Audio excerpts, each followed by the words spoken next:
มือนี้แอดก็จะพาว่าที่แม่เฒ่าไปออกตลาดไปหาซื้อซีนซื้อผักมาไว้ตู้เย็นไก่สิได้เป็นเคยบ้านเพิ่นละเดก็ต้องหาแนวเอาใจสร้างคะแนนความดีให้จักหน่อยละบอและจุดที่แอดเลือกพาว่าที่แม่เฒ่ามาก็คือ CP เพราะว่าบ่อนนี้เพิ่นคัดสรรเอาแต่ของดีๆมาไว้คิดว่าน่าจะถูกใจว่าที่แม่เฒ่าอย่างแน่นอน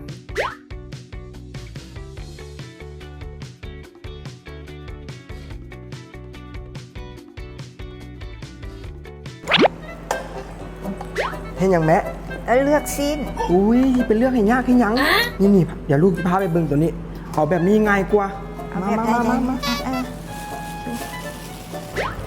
นี่มาเอาแบบนี้นี่ง่ายกว่าเพิ่นสิเป็นสิ้นสะโพกกับสิ้นบาไหลเป็นแพ็คแบบใหม่สะอาดสะดวกมั่นใจได้เพราะว่าส่งตรงจากโรงงานโดยตรงเลย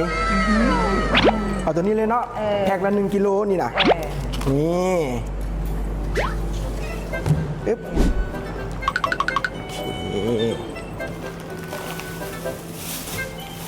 โอ้ลูกเคยนี่ดีเนาะเลือกแต่สิ่งดีๆให้แม่